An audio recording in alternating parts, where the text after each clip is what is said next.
We are back with the death lineup. We've been missing for a couple weeks here, and this will be our last show for 2024, just because of the Christmas holiday. But we're here before the end of the year, and lots of stuff has happened in Valkyries and Warriors land. So let's just kick it off, and let's go to the whiteboard.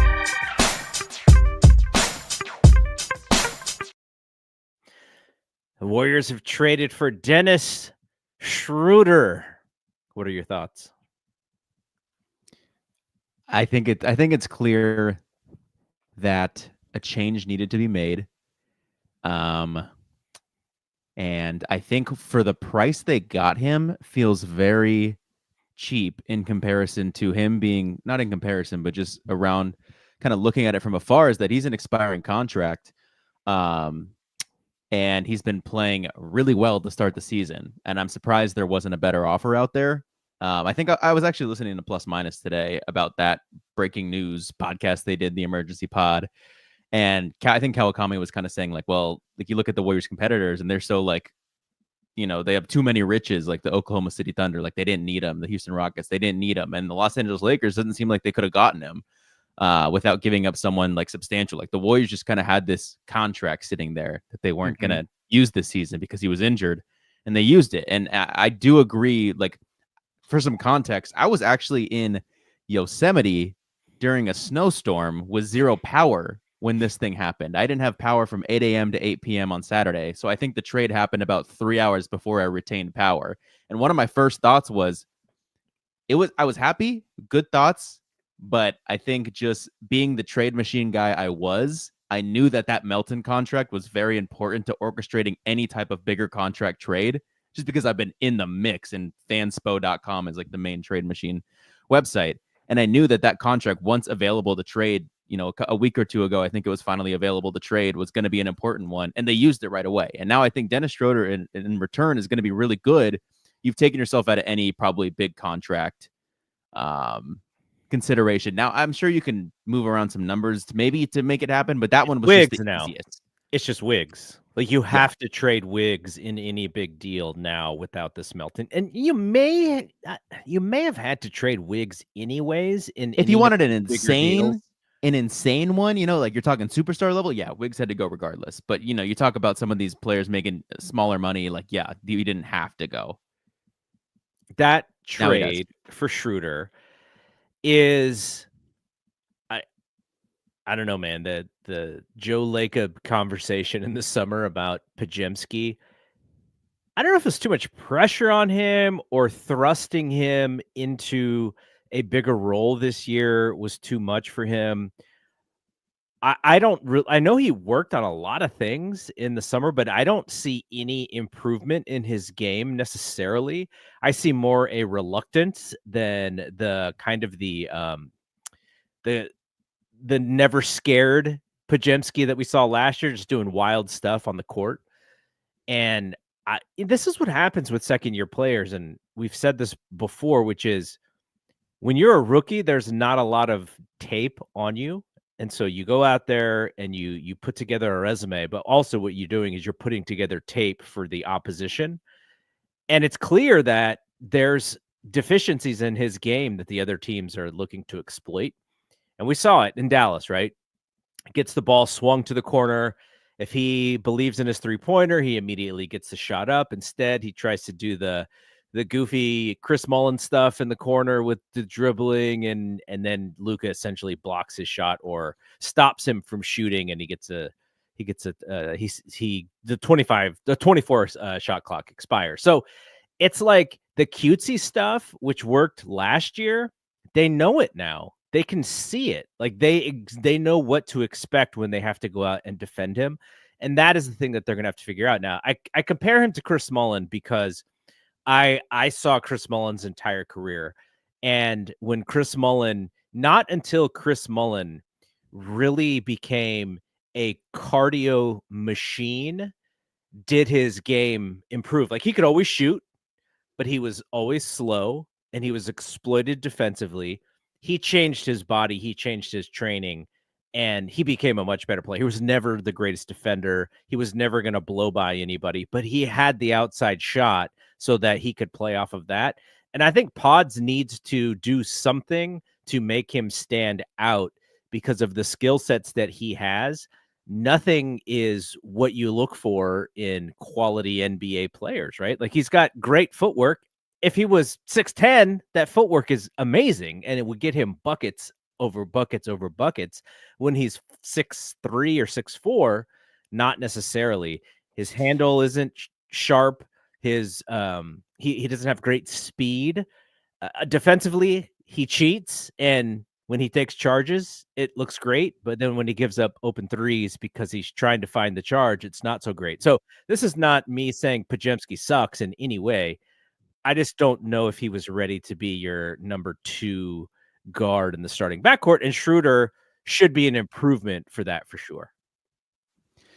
Yeah, I think my, after season 1 outlook on Podziemski was that I think that his peak, the best he can be, is a starting level point guard. And I think that starting level point guards in today's NBA gives you a bad idea, or maybe too much of, like, you think of starting NBA point guards and they're like all-stars, like all 31, 32 of them have like all-star potential or all-stars. Like, the point guard is such a deep position in the NBA. So when I'm saying like starting level point guard, I'm thinking of like when the point guard wasn't the primary position. Like, he's like a Derek Fisher. I don't even know. I don't want to talk trash Derek Fisher. I didn't watch him that much, but was he ever an all-star? Derek like Fisher maybe had Kobe. Yeah, I think he may have made an all-star team, but it's because he was on the Lakers more than anything else. Yeah, I'm kind of thinking like a starting level guard of a guy who maybe makes the all-star once in his career, but is just like good for his entire career. That's kind of what I was expecting from him. And I don't think year 2, you said it, you put tape, it's kind of like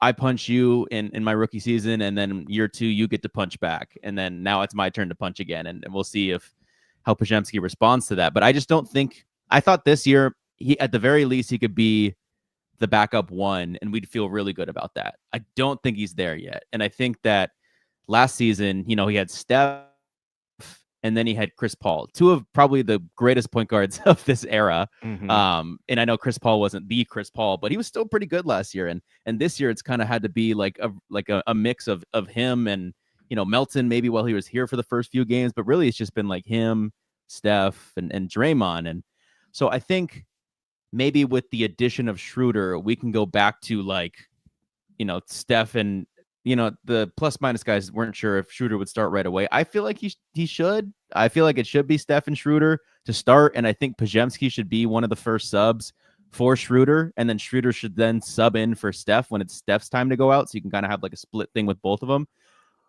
And yeah, I think Podziemski, maybe we'll see him settle back and being more confident when he doesn't have all this maybe primary ball handler pressure. But as you know, I've been behind in Warriors land lately. Mm-hmm. And for context, today I watched the Oklahoma City Thunder game when Stephen Curry was out.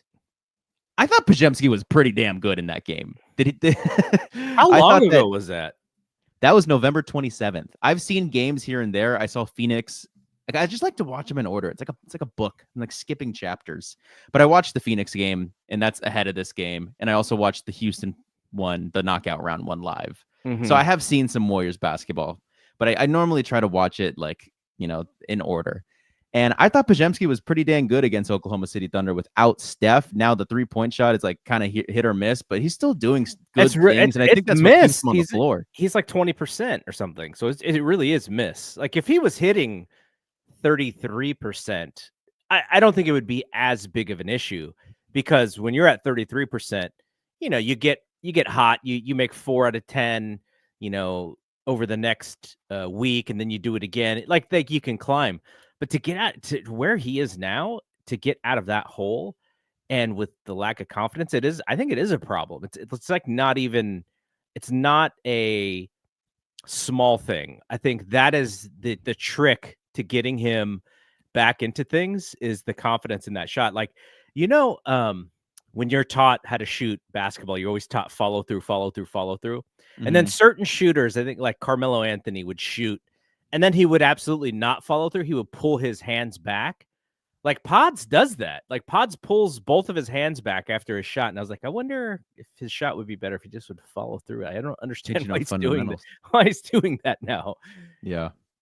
So Yeah, okay, so you thought Pods was good in that game. Like I don't think he's I been. did. And I think I texted you the Houston game too when I feel like he was kind of getting dumped on. I was like, I just watched that live. I thought he was like kind of fine. I think he's just maybe getting put in some spots that like he's not supposed to be a ball stopper. Yet they had him on Jalen Green and Jalen Green cooked him.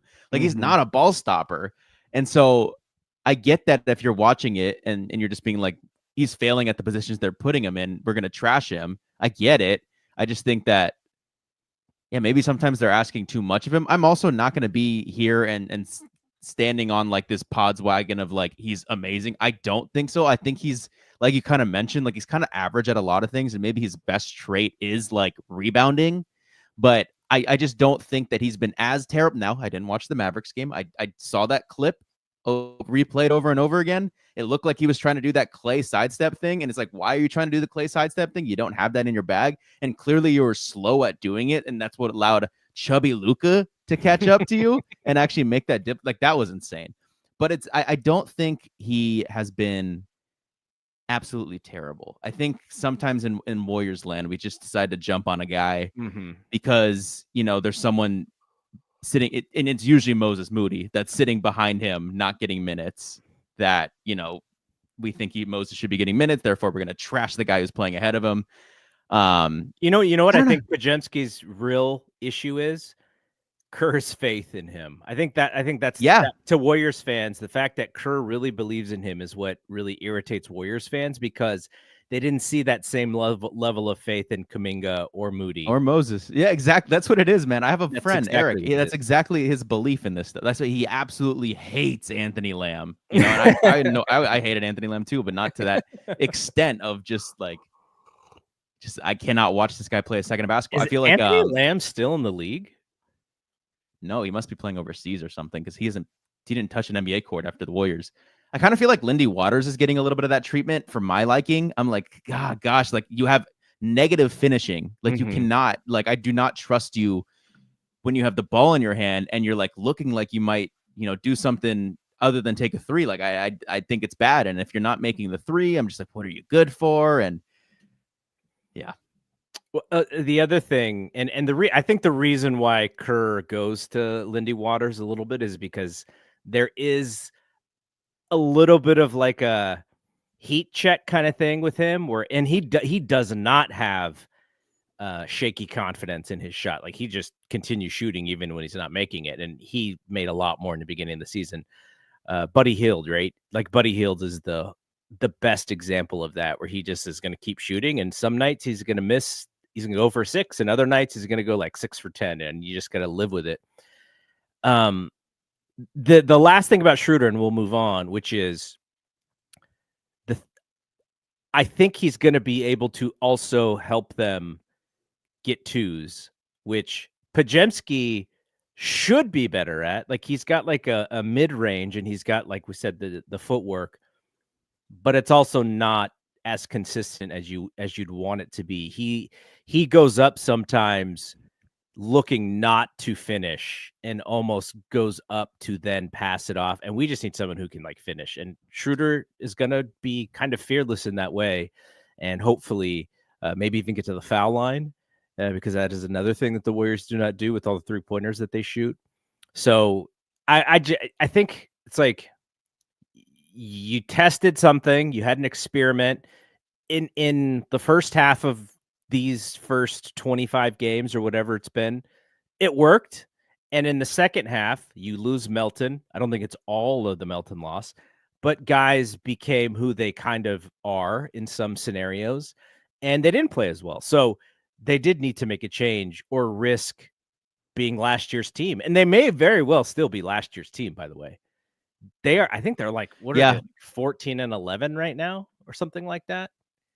Are they 14 and 11? God, so they're right in the 6, 7, 8 range right now when it comes to the playoffs.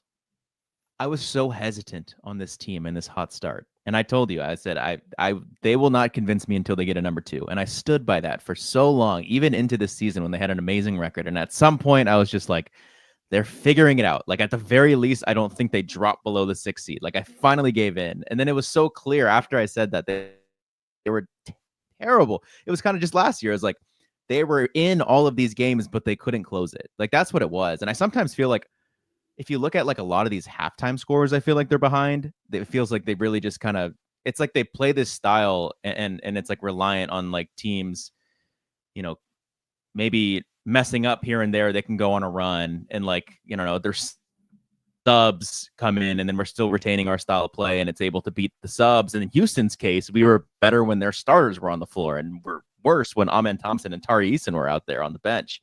But yeah, I think the Schröder thing, like, needed him. I still think we need someone. I'm just going to put my foot down and just go back to what I believe in. And it's that Schröder's going to be great, but he's not a number 2.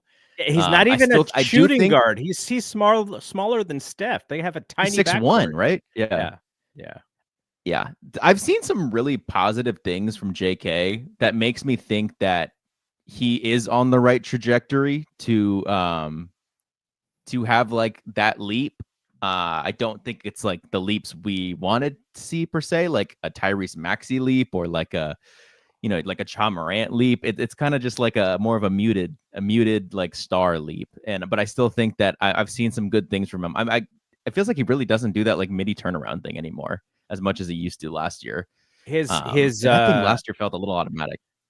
His mid range. There was a stat up the other day where he was like 30% in the mid range or something like that. Yeah, I was so okay.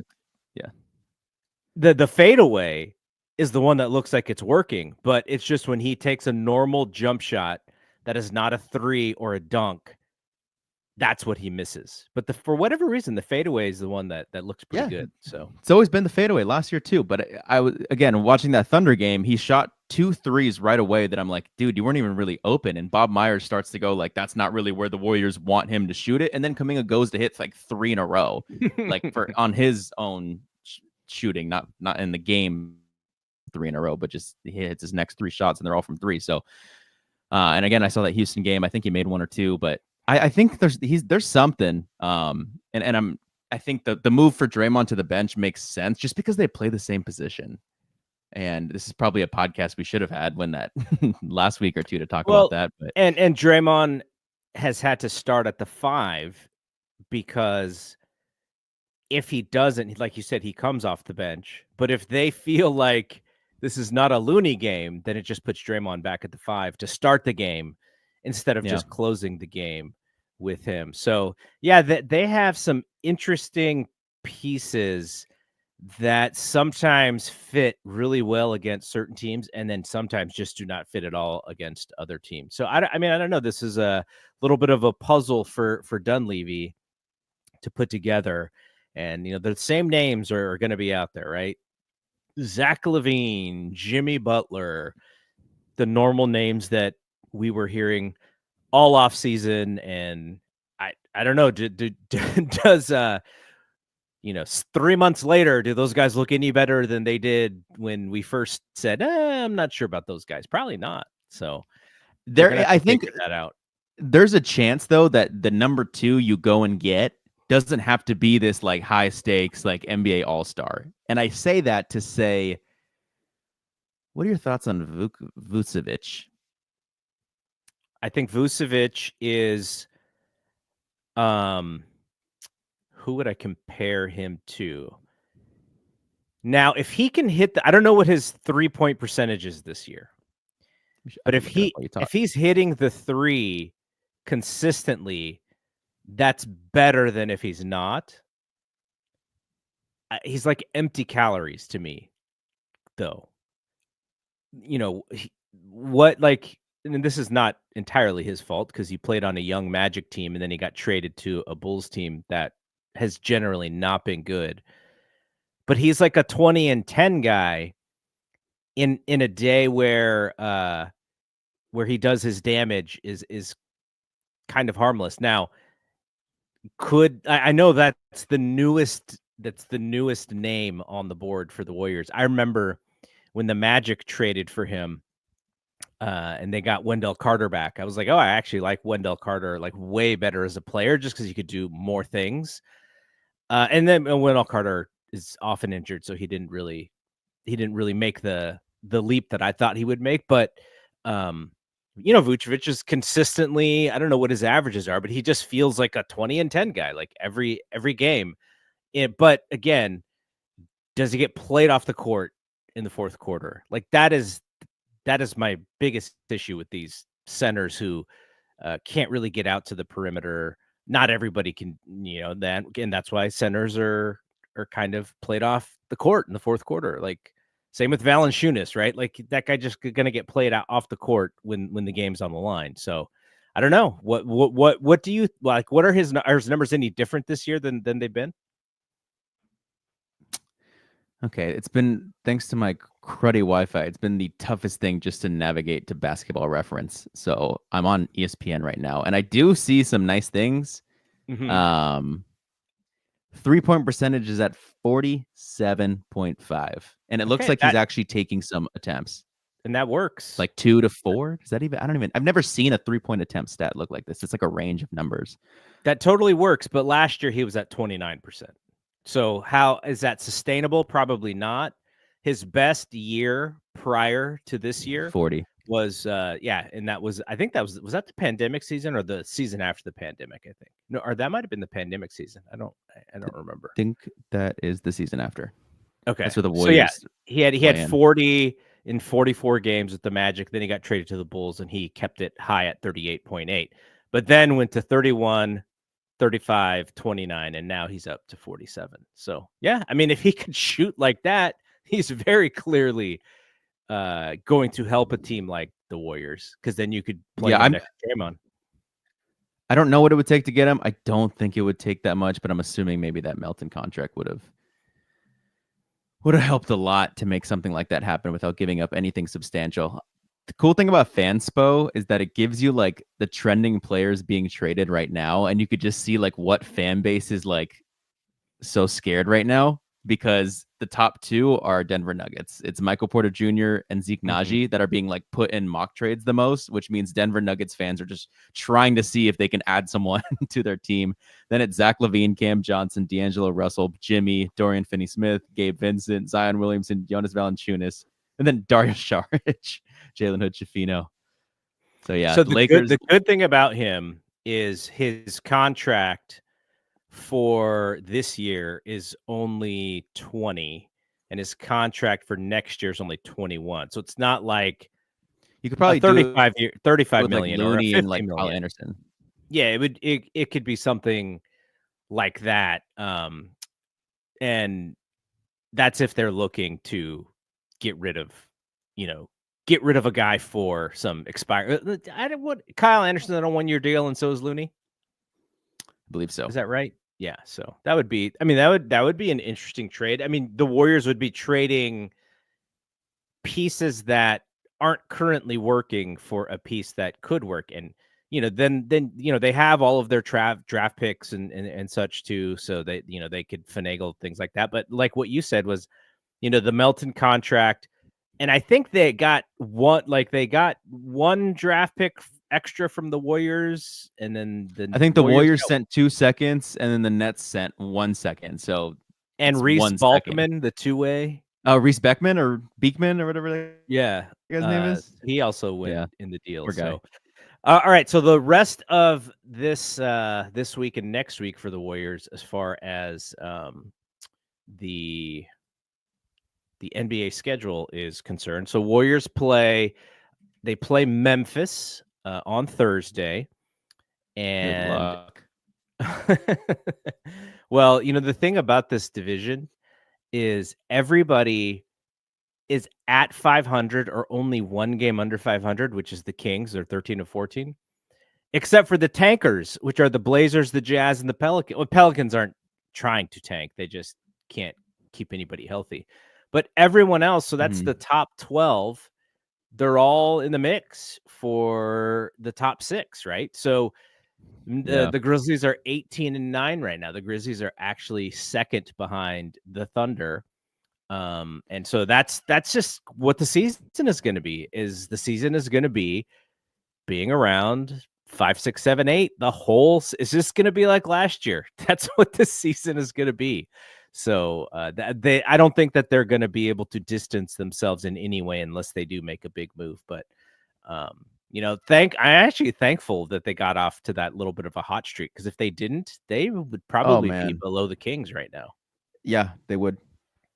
Okay, so for the rest of the schedule, we have the Timberwolves again on Saturday. That is in Minnesota. This game on Thursday is actually in Memphis too. Memphis is 12-3 at home this year. And then the 23rd, the Pacers are here. And then the 25th, the Christmas game, Lakers and Warriors. That is the main event Christmas game, the prime time game. Steph and LeBron, they're getting a lot of mileage out of the end of this Steph and LeBron series.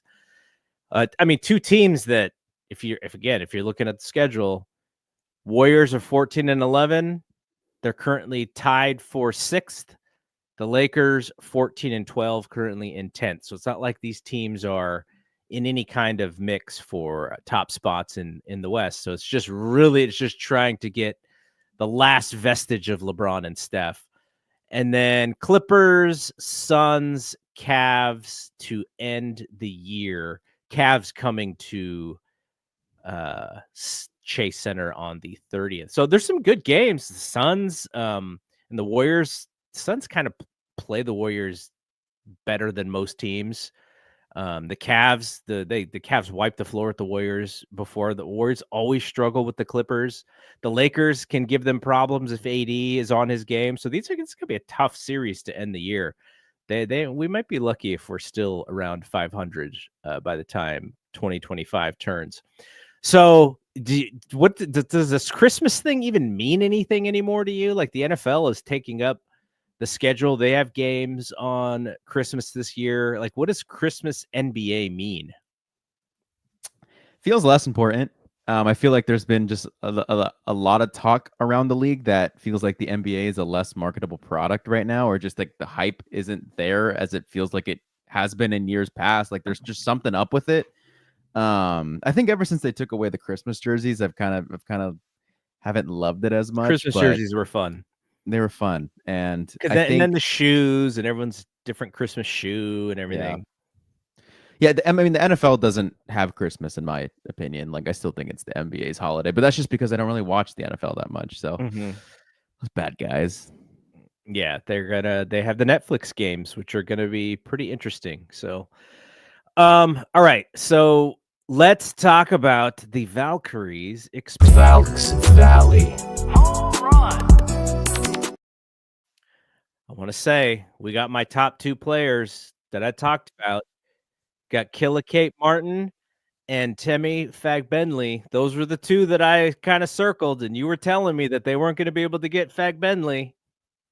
Really didn't think so. I think it's very surprising that she was not protected, considering she was like the most impactful big for the first like 12 games of their cruddy season last year. Like, she was the one who could figure it out with Caitlin, because she just ran up and down the floor. She was like a super athlete. So I'm just surprised that they let her walk.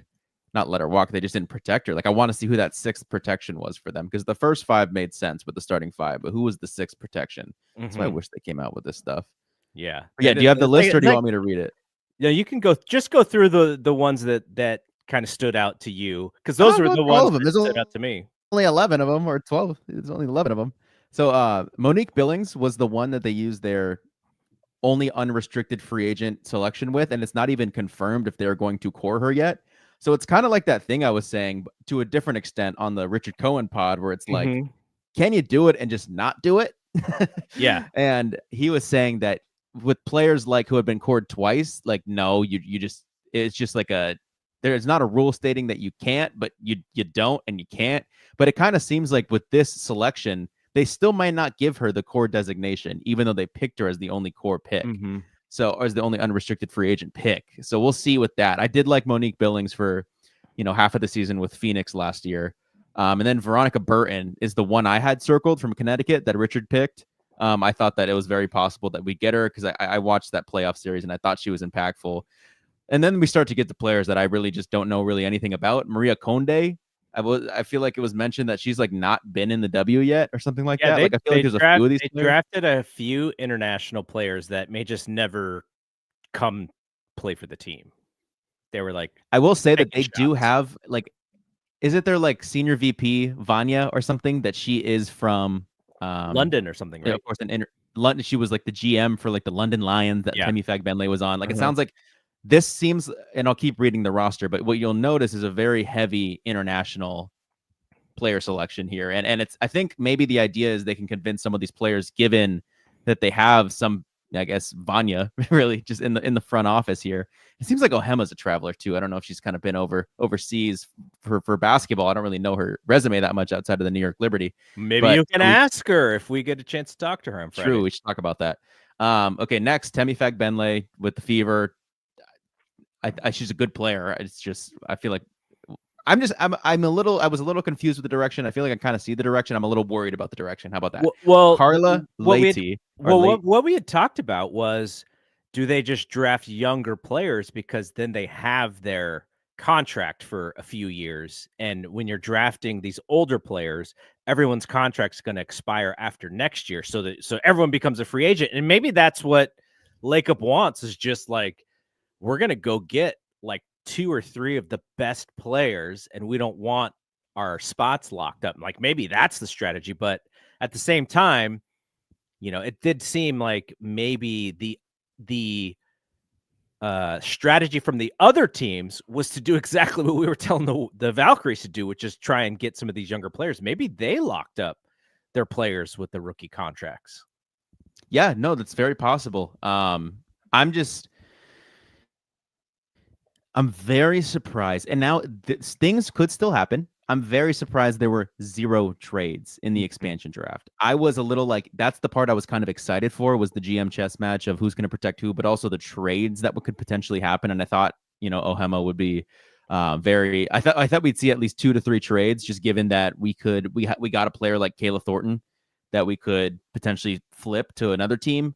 And look, that's something like that's still available. We haven't hit free agency yet. Kayla could still be traded. She's a great player, but I think that she's not as useful for us right now as she would be for Las Vegas, Seattle. WNBA draft isn't for like another 4 months, so like March or April or something. Yeah, lots of stuff can happen right around that time too. I'll skip around a little. Carla Leite, I believe that's how you pronounce it. I think she's a French guard. I recognize her name because she was drafted last year by Dallas, but she wasn't protected. And it seemed like that was kind of the pick that a lot of people were like, whoa, how do you just let that person slip and go to the Valkyries? So I'm excited for her. I think, again, 20-year-old French guard. I followed her on Instagram, so I'm seeing like clips she's posting. She looks pretty good. I want to do more research. But then Kate Martin, of course, everyone knows who Kate Martin is. And then Ileana Rupert. She is, if you follow the NBA, she's Ryan Rupert's sister. Ryan Rupert was drafted last year by the Portland Trailblazers. I'm not too familiar with her career. And then Stephanie Talbot from the Sparks. She was good for a little bit, but then Azura Stevens kind of found her way and took her spot from the starting lineup. Kayla Thornton, of course, New York Liberty champion. Julie Van Loo is someone who a lot of the people from what I was looking at from a social media perspective were confused why the Valkyries took this player over maybe some of the players that were available, like Haley Jones, even though that was kind of who I would have picked. But I know that there were some other players that people were not sure about. And then Cecilia Zandolini, she has like one of the best 3-point shots I feel like I've ever seen. But it's, again, just like, do we need like JJ Redick for like the worst team in the league? I just think so. I guess looking at this, taking a step back here, it feels like, what Natalie Nakase kept saying, what Ohema kept saying, is just like, we want players who can run and shoot threes and play defense. Like they just want like 3-and-D role players essentially. And I'm like, so yes, that's good, but like, so then what? I guess my interest now is like, okay, you kind of went all, high floor, low ceiling type of players, and I understand that it's kind of hard to maybe get a home run swing in an expansion draft. But now I'm wondering, like, okay, so who are you going to want in this upcoming draft where there's like there's maybe a 5 to 10% chance that someone like Kiki Iriafen slips to them at 5, but like, would they even want her?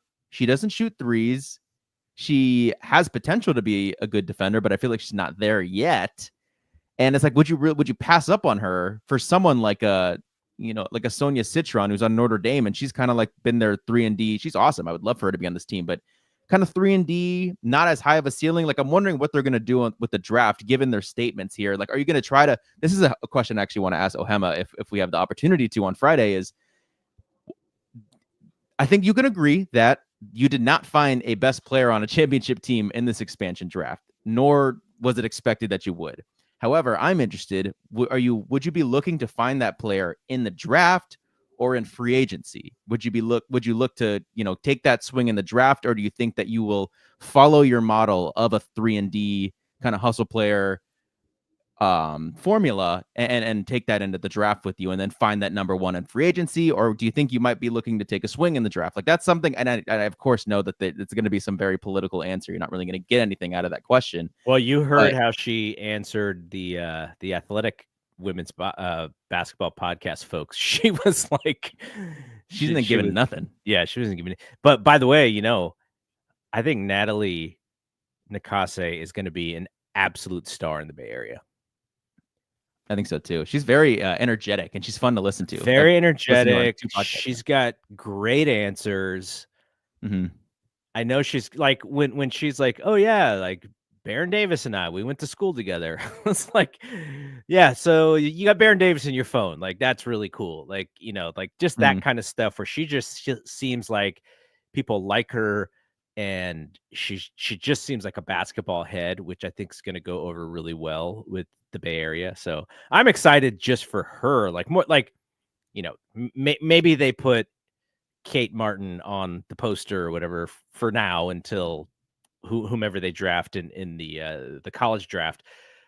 But for now, I think Natalie's the star. She's the person who, you kind of put on the billboards and stuff, because I think she's got something going on with her personality that will really, really be appreciated in this. We'll see the area in the draft, because they still got there's still stars in the draft who aren't the best players, like a Haley Van Lith. Like, I know if we got her, she'd be on posters. Yeah. AZ Fudd, I think she'd be on posters too, but she's, so yeah. Did I'm she with get you. hurt again? She did, and it was very tough to see because she was cooking. She was absolutely destroying Louisville, and it was fun to watch. Is it a long-term injury or? I don't know. I actually don't know. It doesn't sound like it from what, I think there would be a lot of uproar if it was like AZ Fudd's out for the season. I would have seen that, and I didn't see that. So, dude, I'm telling you, she was really good against Louisville. Taking her 3-point shot, a lot of people say is like the best, people say like Steph Curry's the greatest shooter, but Klay Thompson has the best form. Like, it feels like that with AZ Fudd's got that form, like just the perfect form, and she hit so many 3-pointers. Anyways, yeah, I mean, a lot of Valkyrie news with the expansion draft, the secondary logo. We could talk about, quickly on Friday what we're up to. Yeah, the Invisalign Bay Area Classic. The Lady Cardinal, Stanford Cardinal, UCLA, Creighton, and what's the fourth team that I'm forgetting? Ohio State. Ohio State. So all the women's programs are going to play back-to-back at Chase. And did we get tickets? Are we getting tickets? What is the story? We have damn near courtside tickets. Okay. I think we're row 9. For sure. Mm-hmm. I think we're row 9. I think we're behind a basket as opposed to being on the sideline. Mm-hmm. I think, but yeah, we're really close. So we get to see the number 1 team, UCLA, right now. Are they number 1? Wow, they're number 1. They beat South Carolina, the undefeated team, a couple weeks back, and they've been number 1, and they've held that spot. Again, they haven't really had that many tough matchups, and they're not going to have one. I don't think Creighton's ranked by any. That's who they're playing, and I don't think they're ranked. So it doesn't. They're just. I mean, we get to see Lauren Betts, the 6'7" player who's the offensive hub, who they run through. Obviously, who Kiki Rice is. I know you watched that TV show. Yeah, the Hulu show. Janiyah Barker off the bench is someone I'm interested in because she's been mocked to the Valkyries. She's a junior, but she turns 2022. She turns 22 in this draft year, so she's eligible to be drafted at 22 in this year's draft. Same with Lauren Betts, but it's unlikely. I think that both of them are going to declare. So those 3 players that I just mentioned on UCLA, you know how ESPN does the guys top 100 for high school, like they do that for the girls side too. And in Kiki Rice's and Lauren Betts' year, I think it was Lauren Betts number 1 for that class, Kiki Rice number 2, and Lauren Betts went to Stanford, by the way. She went to Stanford with Cameron Brink and Kiki Iriafen, and then it was Kiki Rice number 2, and then Janiyah Barker number 3, and now all 3 of them are on the same team at UCLA. So the top 3 recruits from that year's that year. And then Stanford, I'm not too familiar with who their top players are now. I haven't really been paying attention to them. They just lost to Cal, so they're not even like that good. But they probably still have a really good record, but in comparison to like Tourney, you know, the March tournament, in comparison to all these other teams, I don't know how good they are. But I know they still have some players, like some top players, top high school recruits from when Brink and Iriafen and Tara were there. So I'd have to do some research there. But I'm interested in the Ohio State freshman. Number 2 in this year's high school class was Sarah Strong for UConn, number 1. I think her name is pronounced Jeloni Cambridge. I could be pronouncing that first name incorrectly, but Cambridge is the number 2 recruit. I think she had like a 30-something bomb in her first game, and she's been on everyone's radar. So I'm excited to see her play. But yeah, mostly UCLA and then her, and then I'll try to do some research on the Stanford players heading into the game. Yeah, so we'll have some stuff up on our social channels from that event. I mean, I don't know a ton about either team, but I just think the event in of itself, is this the first one? Believe so. I don't remember this last year, because this could be a great opportunity to create something that you can come back to, and so I'm hopeful that people go. Like I imagine the tickets are much cheaper than the Warriors, because I looked up Warriors and Suns, and it was like, yeah, you can't really get to the first level for under $300 a ticket. What? So, yeah. This cruddy Warriors team with this. Oh my god. But the Wizards, there was another game that in January that the tickets were a little bit less expensive, but still it's out of control. So I mean, this is a great opportunity. Like Chase is awesome. Like I love going to Chase, and you get to see a different product.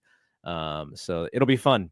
But all right, let's finish with some around the NBA stuff, and then we'll get out of here.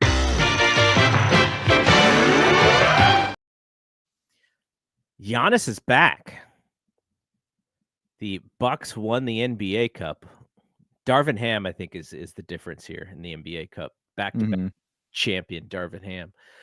But I think people had thought that maybe Giannis was going to ask out of that place, and I don't think that's happening anytime soon. No. Bucks are hot, and they won the NBA Cup. They beat the Thunder, and I think everyone was sort of ready to crown the Thunder as this is the team. They got so much depth, and then their first opportunity to play a somewhat important game. Not that anyone is making any assumptions about teams because of the NBA Cup, but I was kind of disappointed in their performance. I was like, come on, man. Like, you guys are supposed to grow up here in front of our eyes, and it did not happen. Yeah, I mean, I wonder if that kind of same thing with Indiana last year too, right? Like, it was like, here's this up-and-coming team with this star, Tyrese Halliburton. The game before had like the performance of his lifetime against the Boston Celtics to knock him out, and then he comes and plays the Lakers, and then just kind of disappearing act for that team. And the Pacers are like 12-15 right now too this year. Mm-hmm. Like, they're not playing well at all. So yeah, I mean, yeah, I still think the Thunder are really good. They're awesome. We know they're missing players, but they're still missing Chet. Still, they should have came out. I feel like if Boston was missing like a guy or two, they still would have came out and ran this thing. Yeah. So, yeah, I mean, when the Bucks start off like 0-9 or something, yeah, I was pretty excited. I was like, I think Giannis is going to get traded here. But when they, return that with like a double-digit win streak, I don't know what it ended up getting to, but they have the same record as the Warriors right now. They're also 14-11. Yeah, but when you start off that bad, the Warriors started off so good and now they're so bad. The Bucks started off so bad and now they're so good, and like the win column. So yeah, I think they're good. What did you think about NBA Cup Season 2? I was less invested. it just seems like a waste of time to me. Yeah, it feels like we keep coming back to like why should the players care? And I feel like that was our question in year 1, and it's still our question in year 2. And it's like, what are you gonna do? It just feels like the NBA itself is like, I think there was some stat that the NBA was the only sport that like didn't like progress. I don't know from what the measure of progression was, whether that's like social media clicks or like revenue or something, but it like every single sport, MLB, NHL, WNBA, and still basketball, but you know, the NBA was the league that did not progress, where every other American sports league, and whatever the measure was, I know I saw a post, and it kind of feels like you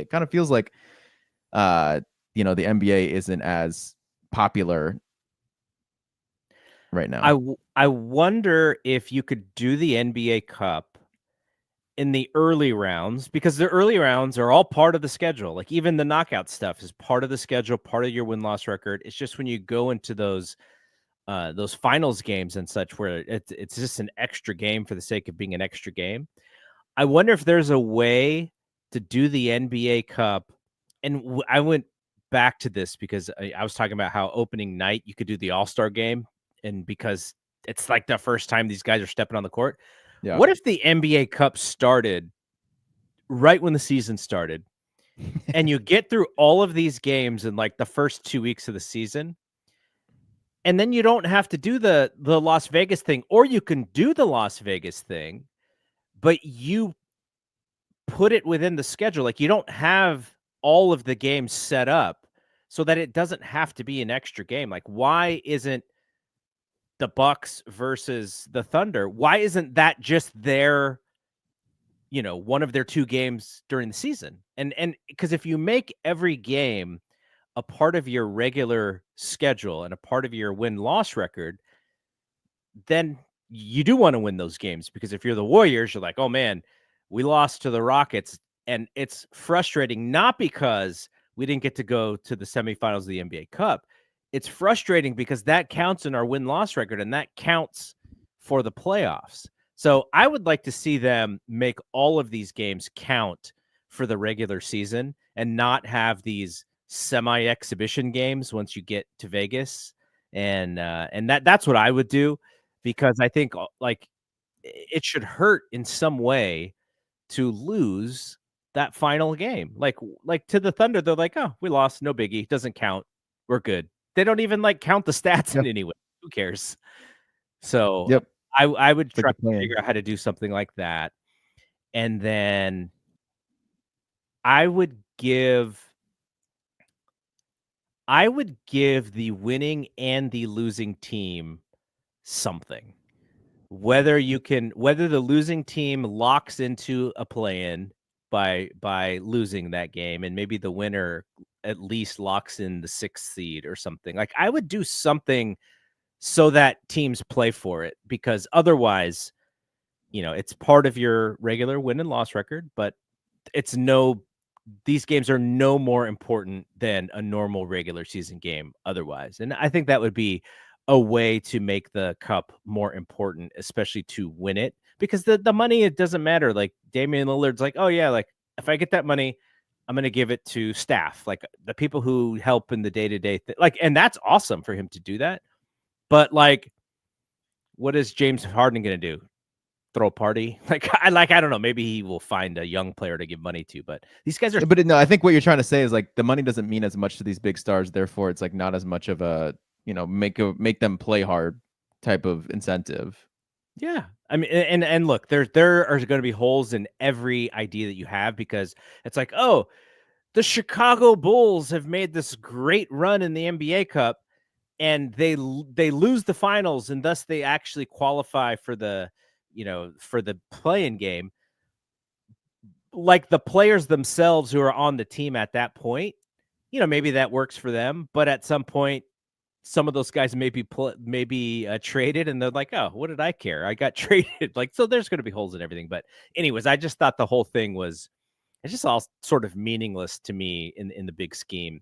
But I wanted to ask you one more thing, which is we talked about this I can't believe they actually put this thing into plan. This horrendous NBA All-Star Game idea. I don't even think we should talk about it. I'm so bothered by this, like more than probably anything else. But the reason is because I come from an age where the All-Star Game did mean something. The thing that we didn't have, that is actually part of it, is Barkley, Shaq, Kenny Smith are drafting the rosters from the pool of 24. And Candace Parker is called the GM of the Rising Stars. I have no idea what any of that means. It basically means, I mean, yeah, they can market it better or present it better, but it's so the Rising Stars, they do this exact same thing the day before. So the winner of the 4 teams out of the Rising Stars then gets bumped up to play again. They become the 4th team to this NBA version of it. But what does the GM do? She gets to pick the players already picked, I thought. Yeah, so maybe I'm not understanding this thing. No, I mean, I think you're right, but it just feels like what does a GM do if there's already a rising star? I'm sure we'll figure out more. Let her have it, man. In the future. Just let her have it. No. I wanted her to like pick instead of like Chuck, because you know what's gonna happen is someone's gonna choose a terrible team. Yeah, they're gonna pick bad teams. That'd be kind of funny. So it's less funny because in the G League thing, they do this too, where there's 3-4 captains, and I think there's usually 3 because one captain is just the captain of the Ignite or the G. Okay, I'm saying this incorrectly. It's not the G League. People are probably going to be listening to this. It's not the G League. It's the Rising Stars. Mm-hmm. So there's usually 3 Rising Stars teams, a collective of first-year or second-year players from teams that have been doing well that get selected for this thing. And the 4th team is usually the G League team. It is the best players from the G League, and in previous years, including the Ignite's top stars. So this time around, there's no Ignite. I assume they're still going to be doing this G League thing.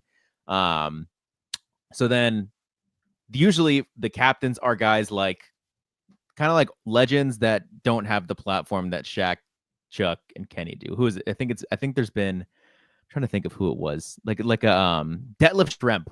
Oh, wow. Was one of them. I think he was one of the captains. It's like still notable names, but it's not as funny for them to pick a bad team as it is for Shaq, Kenny, and Chuck.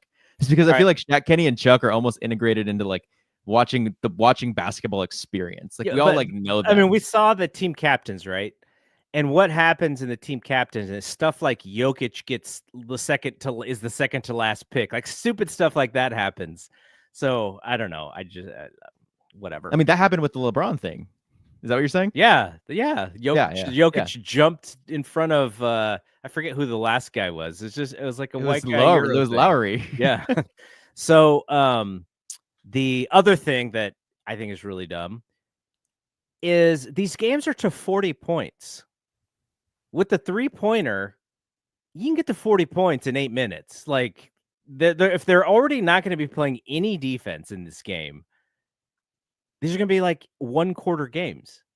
And so that like, it's not, you go to 12 minutes or whatever. It's like, no, you first team to 40 wins. It's like 40. Like we're going to be done so fast. Then everyone's just going to be shooting threes to get to 40. So they don't have to play anymore. Yeah. I think there's what I will say like is a handshake agreement where it's just like, all right, we're going to leave each other open. And if we hit, we hit. Like, don't guard me out here. Like, that. Yeah. Silly. They should. So I think in years past, what made the like the former method work was just that they could F around for 3 quarters, just like how it's been, since I've been watching the All-Star game, where it's like you F around for 3 quarters, but in the 4th quarter, you lock in because the game is kind of close. And that hasn't been the case for the past 2 years. Yeah. It's been one team just absolutely goes nuts for the first 3 quarters that the losing team in the 4th quarter, it's just too big of a lead to try to close. Mm-hmm. And so it's never been fun, but maybe with this 40-point format, because what I will say about the Ignite side, or not the Ignite side, the Rising Stars side, is that last year, the final game, I think it was the final game, because it was Matas Buzelis who hit the shot. That was kind of fun for 45 seconds, where they're all digging in for the last shot, for the last point. And if they could just create something like that, just even for the smallest, like we've just been so long without any competitiveness in this game. Literally since what the Kyle Lowry's flopping in an All-Star game and AD hits the free throw, hits the second free throw. Like that has been like the last competitive one I feel like I've watched, just because all the other ones have been blowouts in the first 3 quarters and you can't come back from that lead. So I'm just wondering if they can create that with 40 points being a smaller target, so they know when it's getting out of hand more versus when you hit triple digits so quickly. Yeah. So yeah, no, I think the idea is dumb, because I think, in the Rising Stars version, like it's not that entertaining. So it's like, let's take this failing idea or just not great idea and let's implement it with our top guy. Yeah. We'll see. But I think what we're all kind of looking for as basketball fans is just like that, 5 to 10 minutes of competitiveness when we're watching these things. And they might be able to create that. All right. Do you plan on trying to see any of that stuff in San Francisco and Oakland? I bought a ticket to one event. It's called like the NBA. I think, is it called NBA Live? Where it's like they host something at like the like one of those auditorium centers. And I think they're just gonna have like brands and stuff, brands like come through and almost like a little convention center. I don't know. I'll see what it's like and report back. But yeah, I bought that ticket a while back because I was like looking at the Rising Stars tickets, looking at the All-Star Game tickets. They have concerts next to the Giant Stadium on one of the piers after every night, and there's actually like notable people going, but it's like, this is an insane ticket just to see like T-Pain. So everything's just insanely expensive. They're targeting, this is like I guess wealthy people can get here from, where Steph lives and then Silicon Valley. What do you think about Thrive City? Thrive City is going to probably be really packed for those games, right? I'm sure. Yeah, they probably will be, like, but I looked at it, but yeah, I'm not entirely sure what else. I think we're gonna go to one of the Ringer live shows at least. True, at Punchline. We'll go to the Punchline one. Yeah. All right, and maybe we'll tag along with some of the Ringer guys, see if they can get us. Yeah, we can a credential, please. All right, that's the last show of the year. We'll be back in 2025 to do some more stuff with Warriors, and hopefully they turn it around. But also, really gonna be able to kind of cover the rise of the Valkyries, and if we get any audio from Ohema, if we get to talk to her, there's a little bit of a scrum thing going on before this Invisalign Classic. We'll post that on social media, probably YouTube Short or Instagram Reel, and probably some stuff from the games as well if we get any good photos or videos from the game. So, all right, that is it from here. For Bri, I am Double G. We'll see you when we see you. Peace out.